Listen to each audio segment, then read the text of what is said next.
Hi, everybody, and thanks for joining us this Faith Nation Wednesday. I'm Jenna Browder. I'm David Brody. You're looking at live pictures right now of a train crash carrying Republican members of Congress. They're all okay. Jenna, you've got more details. Yeah, that's right. We are hearing from some of these lawmakers. We hear that Senator Lankford from Oklahoma is okay. Also, Louis Gohmert, he was on that train. He is also okay.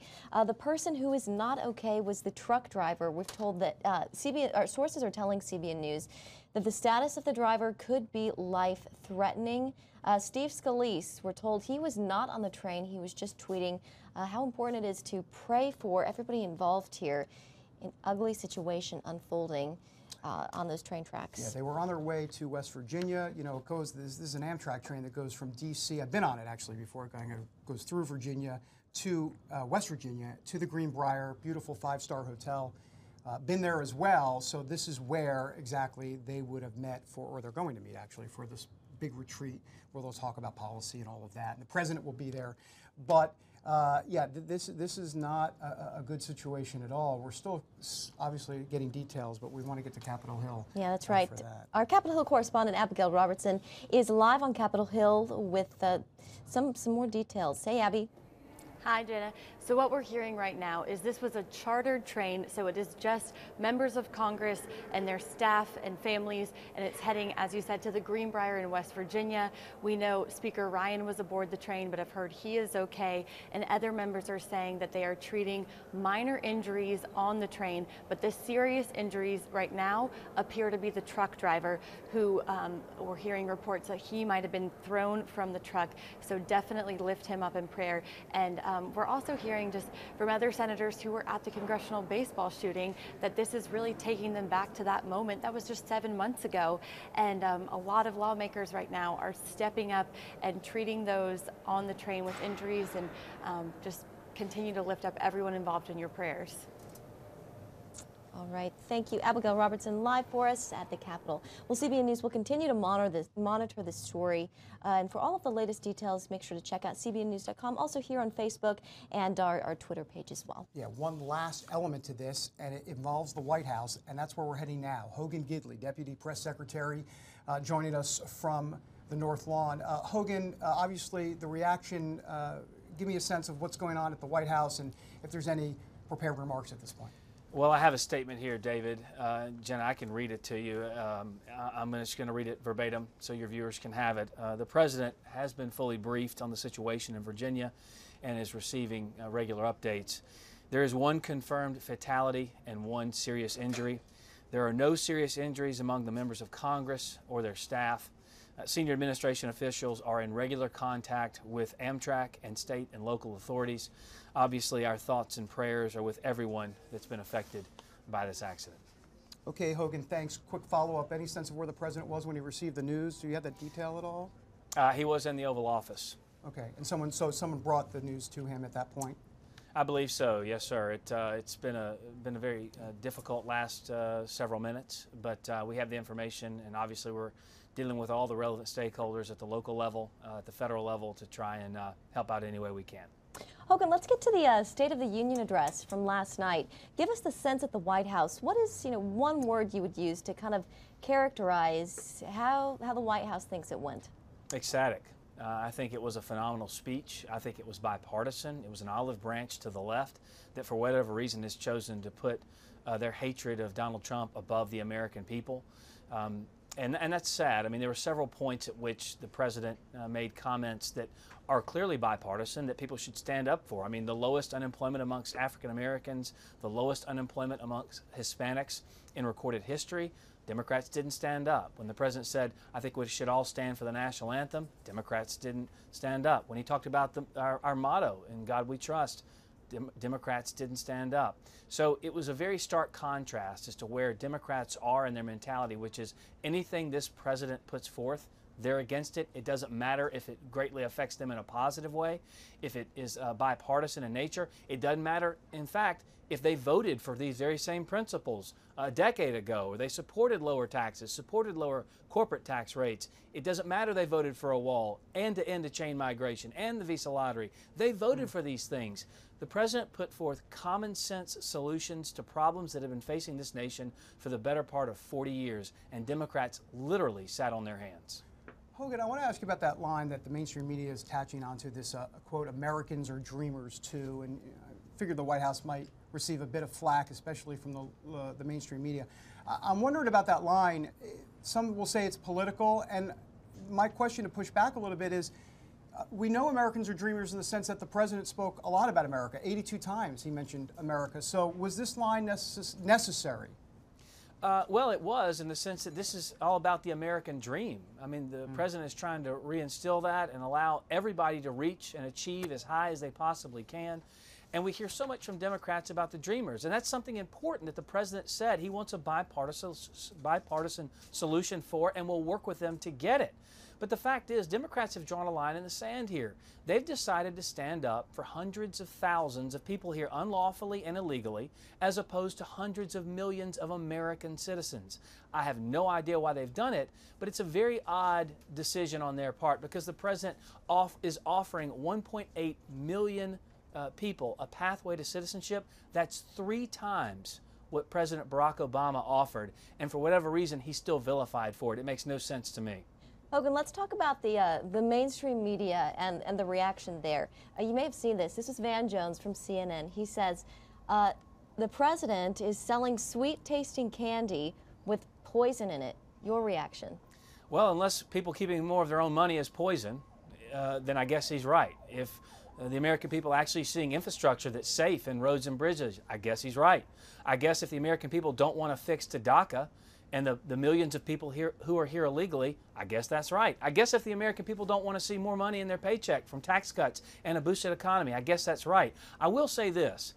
If the economic numbers had come out and we see such increases in the stock market, middle-class tax cuts, American families actually getting back on track financially, if those numbers alone had been tied to a President Hillary Clinton, then the most dangerous place in Washington, D.C. would have been between a Democrat and a microphone, because you could not have kept them away with torches and knives. They'd have gotten past you to tell everyone how great Hillary Clinton was doing. But for whatever reason, because it has Donald Trump's name attached to it, they're opposed to it, and that's just wrong.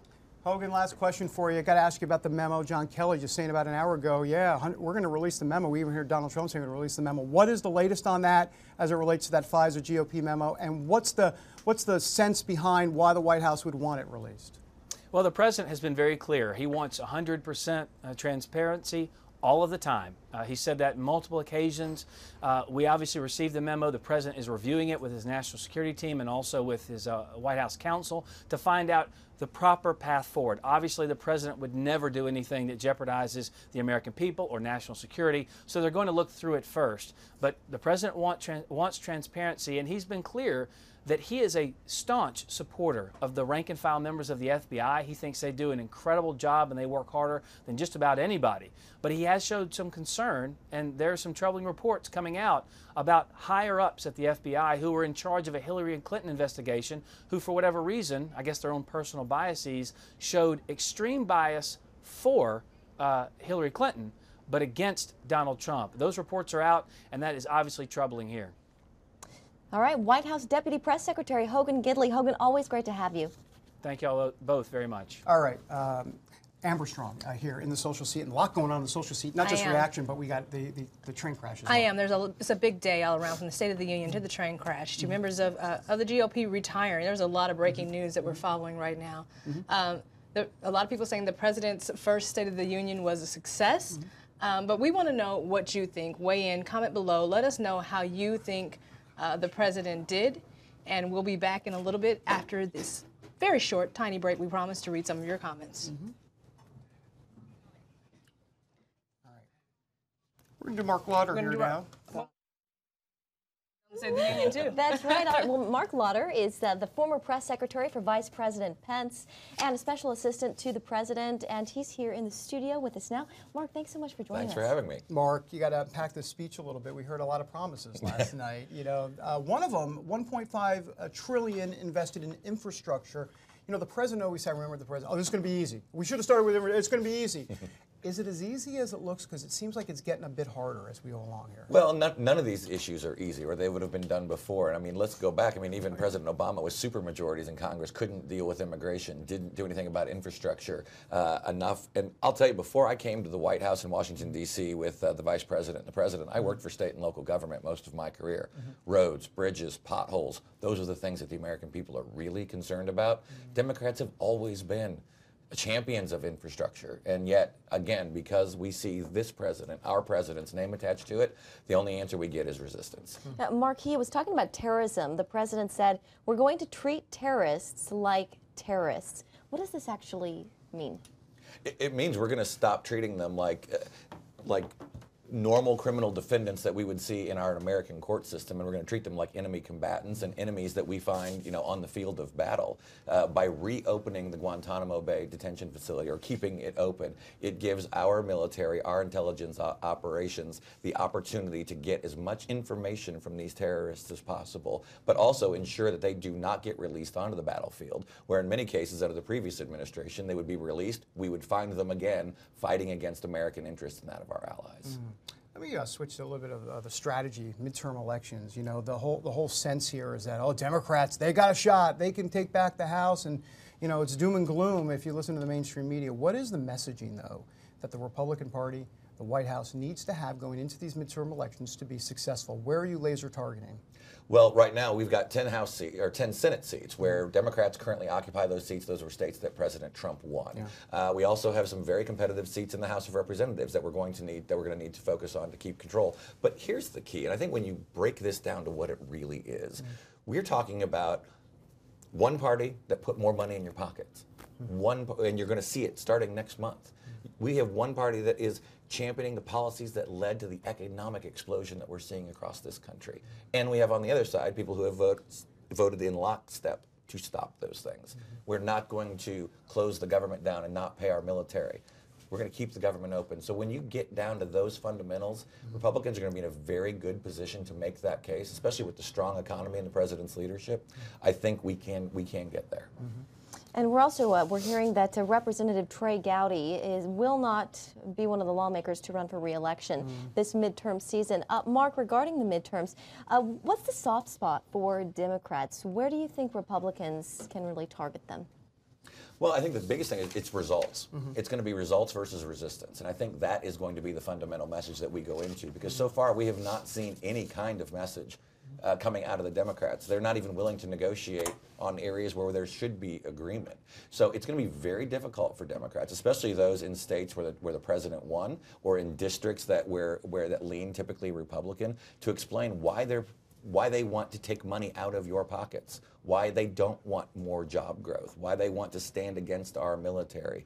Those are the key fundamentals that most elections are decided on, and in this case, the Republicans with the president are on the right side of that message. Last question. It's the Dr. Phil portion of the show. You knew I was going to ask a Dr. Phil question. Donald Trump, Mike Pence. Everybody wants to call them polar opposites, and in many ways they are, but what is the key to this relationship? Because they do have a close relationship. Here's the question. Why? Or how about why in the world do they have a close relationship? Shed some light, Dr. Phil. Yeah, it's really very easy. In all of my exposure with the president and in the couple of years on the campaign and working in the White House, the president wants information. He wants to hear from all sides of an issue. And in the vice president, he has a close personal relationship with someone who will share his thoughts in private.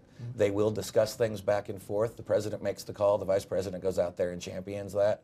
And they are marching in lockstep together, whether it's the economy, whether it's the military, whether it is support of our basic constitutional rights to faith and freedom and supporting those kinds of things. these two men, while they communicate with their own unique styles, are lockstep when it comes to policy, and so it makes perfect sense that that they work so well together. I like how he said that. I Their like own that unique too. styles. Well put. dot. Well put. Mark Lauder, thank you so much. Thank you for having me. Thanks, Mark. Appreciate it. All right, Amber, I know we're getting a lot of response on social Oh, media. yes, definitely. A lot of response on both issues. So we're going to start with the train derailment. Lots and lots of prayers going out. This one from Lori saying prayers to all involved. And this one from Paula saying my prayers go out to the family of the deceased. So just keeping that in our memory as well. And then when it comes to the President of the State of the Union, this one from Ave who said he did a great job. Judy, you're going to like this one, Jenna. Huge success. Y-U-G-E. Huge success.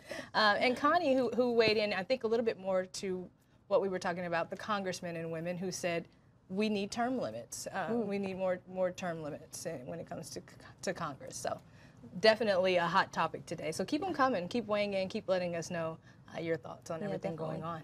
I'm curious to, what did you all think about the speech last night? Did you watch it? Did you like the tone the president struck? Did you like the points that he touched on? Do you think he left anything out? Please comment below, like Amber said. Okay, I believe we want to go over to our Capitol Hill correspondent, Abigail Robertson, once again. Abby, you spoke with lawmakers after the State of the Union. What does seem to be the general sense?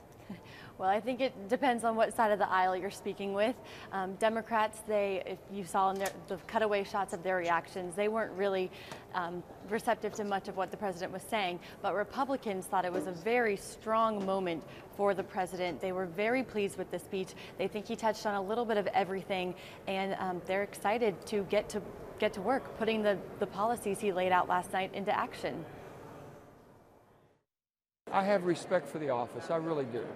And just to sit there shows us, I just wasn't raised that way. A lack of civility, a lack of respect. We're going to have to join, and he's put the olive branch out, and let's grab it and work together. Well, I think we jumped the gun a little bit too early on showing you that shot. That was Democratic Senator Joe Manchin. He was one of the few Democrats who at multiple times during the speech, when his entire section was sitting down, he would pop up and clap. He's a senator from West Virginia. His election this year, it's going to be a hard one for him. West Virginia went strongly for President Trump, and he is a Democrat trying to keep his seat. He has been more open than others to working with the administration, and he told me last night, being from West Virginia, a lot of the things that the president has been trying to do, like he mentioned last night, ending the war on coal, has been great for his state. So he, more than other senators, is definitely open to working with the administration and taking the olive branch that the administration is giving them and trying to find some solutions for the people of his state. Abby, I want to ask you a little bit about how the president referenced God a few times during his speech. Can you talk about that? Yes, many times we saw him talk about the motto, America's motto, "In God We Trust," that hangs above in the House chamber, and a lot of the guests in the audience had strong faith stories, and he really talked about protecting religious freedom and many faith elements in the speech. I spoke afterwards with Congressman Jody Heiss. He's a former pastor, and he personally just told me that it really meant a lot to him to hear the president continually reference faith, and here's what he said about that. And it's very moving for me and refreshing to have a commander-in-chief speak with such boldness as to the foundation of our faith. Yeah, and Jody Heiss, he's one of the congressmen on board that train today, and he just says continue to pray for all the people involved. All right. Abigail Robertson, Capitol Hill. Double duty today. Thank you. Train derailment, obviously, and this. Thanks, Abby. Appreciate it. Boy, so much going on. But the State of the Union. David, your thoughts? Well, I've got a few of them. Do we have an hour and a half?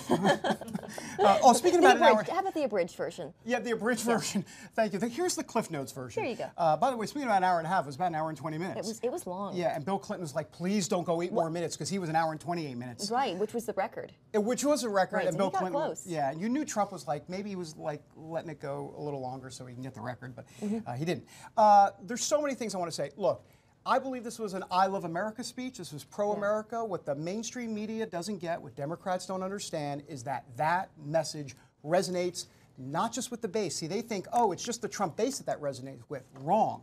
Middle-class Americans that are, some are Democrats, some are independents, they're part of that deplorable, not base, but they're part of that deplorable nation out there. I'm talking about middle-class Americans, and I think that's very important. He strikes a chord with them, and Democrats have got to figure out a way to, how do you combat a pro-America message? I mean, I think that's the problem for them, and that's why they were sitting on their hands a lot, and it was a bad optic for them last night. Speaking to your pro-America speech, he mentioned America 82 times. So this was pro-America, I love America, make America great again, no doubt about it. You know, I was paying attention to his tone, and I thought he kind of struck a middle-of-the-road tone. You know, he wasn't campaign trail Trump, but he also wasn't the diplomatic Trump that we've seen in other speeches, so he was kind of in the middle there. But in terms of policy, he was on point. There weren't a lot of surprises. I mean, he didn't throw anything, you know, at us that was too crazy. Again, I think it was a message that resonated with middle America. Faith, family, all of these core values that the people in middle America really care about. I think you're spot on with the middle America, because when you look at the Democratic response with Congressman Joe Kennedy III, the whole push was the blue-collar America. There were points in the speech where Joe Kennedy III made reference to the hard-working families, and I think the Democrats have realized that, and they're trying to tap into that or figure out how can we keep our progressive message on one end, but also tap into that forgotten base that we've talked about. Well, Interesting. go ahead. Well, I was going to say, interesting where he gave the speech. It was at a vocational, a tech school, you know, appealing to that working class, blue collar voting bloc that President Trump stole from the Democrats in 2016. I thought it was also interesting, you know, this is a young Democratic star. We're talking about Representative Joe Kennedy, a strategic pick for the Democratic Party, because right now this party, an aging one, is led by Bernie Sanders and Joe Biden, who together are, you know, in their 70s and 80s. Yeah, so. the Democrats don't want to do the math on that one, for sure. I will say this, Amber, you made an interesting point earlier in the week in cubicle conversation about the Democrats and how many messages are we going to hear from the Democrats.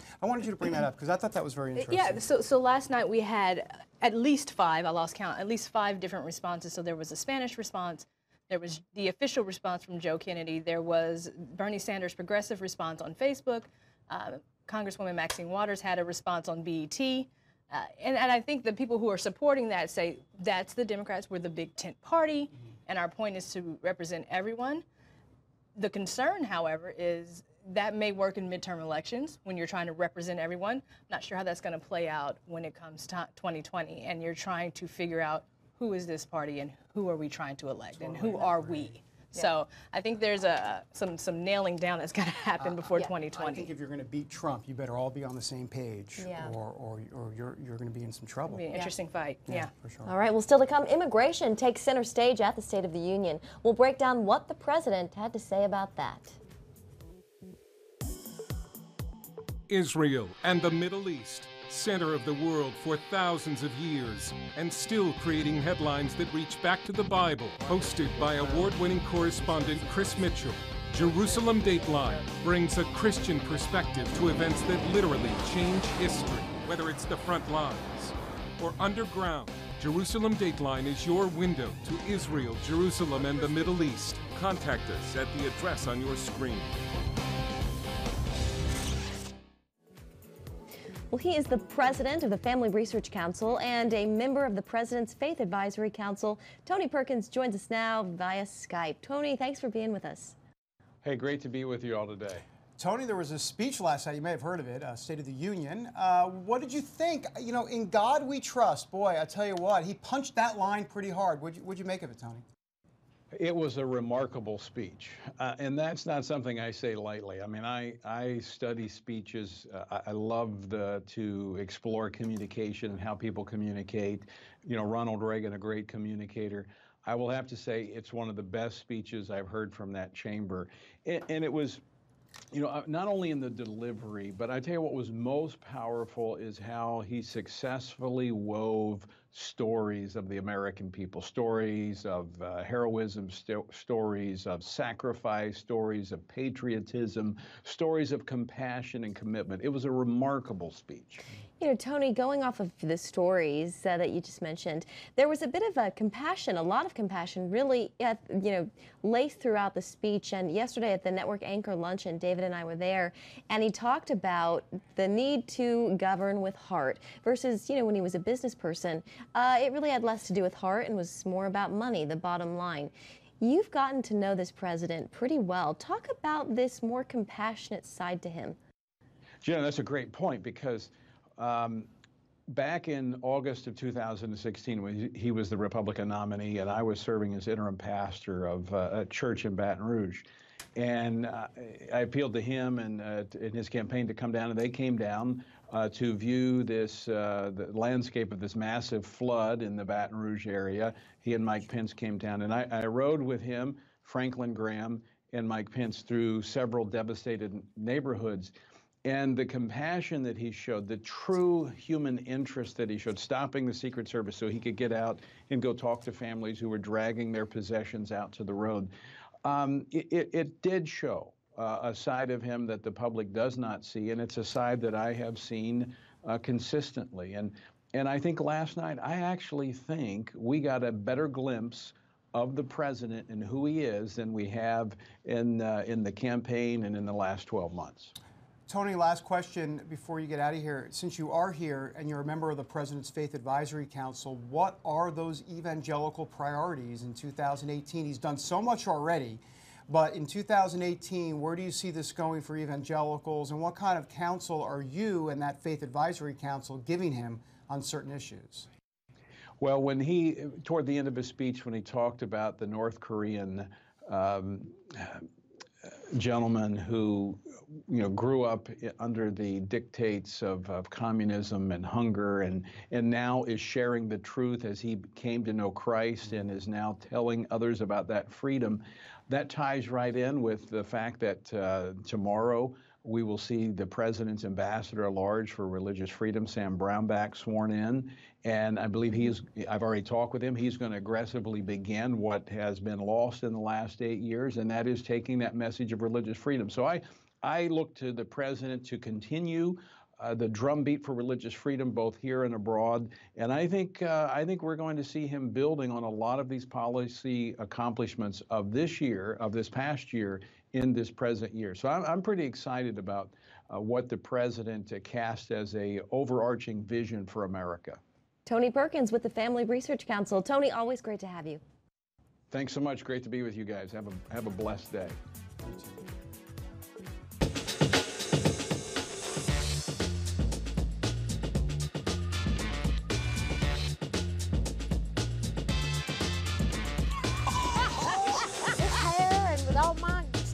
I want it to be God. I want it to be Christ. Hey there! Make sure you check out my new uplifting Christian entertainment show, Studio 5.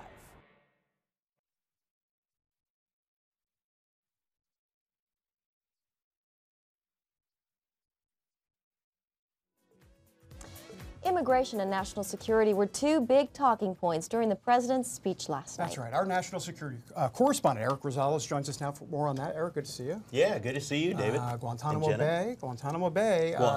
Yeah, big news. Talk to us about that and what Secretary Mattis is going to do here. What does this all mean? Well, I think it's important to add, first of all, that this is a campaign promise. As remember, That's a good point. back during the campaign, he used to call these guys bad dudes, that need to stay behind bars, and this is just another example of keeping Guantanamo Bay open. As we know, this is a facility that has seen its fair share of lawsuits. It's seen its fair share of civil rights organizations protesting out there with the treatment of many of these people. But currently, right now, there's only about 41 prisoners, and at the height of it, we had over 800 prisoners at one time. Here's a little bit more on what the president had to say about Guantanamo Bay. I am asking Congress to ensure that in the fight against ISIS and al-Qaeda, we continue to have all necessary power to detain terrorists wherever we chase them down, wherever we find them. And in many cases, for them, it will now be Guantanamo Bay. Note that, you know, when was the last time that we actually heard a president be so strong about these terrorists? He does not call them just typical criminals that we can just put behind bars. These are actual terrorists. These are people that need to be put away for a very long time. And it's very strong words by President Trump. Yeah, he said we need to treat terrorists like they're actual terrorists. Exactly. Yeah, Eric, you know, you just returned from the U.S.-Mexico border. The president touched on criminal activity down there and in gangs. Talk to us about that. Yeah, you know, I was talking to a lot of the Border Patrol agents out there, and all of them say, you know, there are several loopholes that they're having to deal with. These undocumented children that are coming, a lot of criminal organizations such as MS-13 and other organizations like that, gangs are using these loopholes to be able to bring children into the United States. Many times whenever they are brought in and they are apprehended, they are rounded up. They are turned on over to ICE. Well, ICE ends up turning them over to Health and Human Services. Health and Human Services then goes for the process of trying to find their next of kin. If they have any next of kin here in the United States, a lot of times they are turned over, they are given a court date, but many times they don't even show up to court. So this is just another example of the loopholes that President Trump wants to close, and here's what the president had to say about those loopholes. Tonight I am calling on Congress to finally close the deadly loopholes that have allowed MS-13 and other criminal gangs to break into our country. We have proposed new legislation that will fix our immigration laws and support our ICE and Border Patrol agents. These are great people. These are great, great people that work so hard in the midst of such danger so that this can never happen again. Never happens again, and he was actually pointing to several of the victims of people who have had family members been killed by these MS-13 gang members. Many of them are illegal immigrants who come and cross the border and then do criminal activity here in the United States. Yeah, it was a compassionate moment for him. It was a super compassionate moment. And he needs probably a few more of those. Yeah. He touched on North Korea, obviously, and the strategy that we must act now. Talk a little bit about that. Well, I think it's something that we've been talking about for a very long time. You know, we're trying to hit North Korea right now with as many sanctions as we can. The UN Security Council is also even considering even more sanctions right now. But, you know, unlike previous administrations, we can't just kick this down the hill again and deal with this later on. We are dealing with a regime that is determined to make nuclear weapons and nuclear missiles and have those nuclear missiles directed right to the United States. Eric Rosales, thank you so much for joining us. Thank you, guys. All right, Amber, what's the latest on social? Definitely a lot of weighing in. I thought this one was cool, completely off topic, but this one is from Wanda Walker, who says, I've never seen this show before, so we want to say thank you, Rhonda. Keep watching. Let's make it a date every Wednesday at 12:30. But on a serious note, this one from Larry, who was weighing in on Joe Manchin, just going back to what Abby was speaking about earlier. And she said, he said Joe Manchin should change that D to an R, which we've heard before, right? We've heard that speculation before. I don't know, not in a good way or a bad way, but we've heard that before. And then just a few more people weighing in on the train crash and their prayers for everyone on board. And we're going to keep following that on CBN News long after Faith Nation is over on cbnnews.com. So yeah, and here are some of the pictures that are coming out of that crash. Hogan Gidley, the deputy White House press secretary, said that one death is confirmed. I believe that's the truck driver. No congressmen are hurt. Maybe a few bumps and bruises. That's what we're told. There's the actual train. And we also have word from, this is coming from Louis Gohmert's office, Congressman Louis Gohmert from Texas. This is on Twitter, quote, we have a number of doctors in Congress who are doing all they could, according to Gohmert. The priest that was with us gave him, the person that died, gave him his last rites. Wow. So that's tough. Quite a few weighing in about the doctors and nurses and wives of GOP congressmen who were helping out in the aftermath. I saw one about Senator Flake carrying one of the injured to the ambulance. So I think there's almost, as Abby said, this repeat of what we saw, unfortunately, with Scalise, with Congressman Scalise last year, of people just being people and Right. weighing in and helping each other in a time of tragedy. Right, putting aside their differences and coming together. Well, all right. We'll keep looking for the latest. We'll update you for sure. Exactly. Keep it here. We'll be posting updates here, also on Twitter, and of course, cbnnews.com throughout the day. That is going to do it for us on Faith Nation. Of course, the show will still be here on Facebook, so keep your comments coming and share with your friends. We will see you all next week.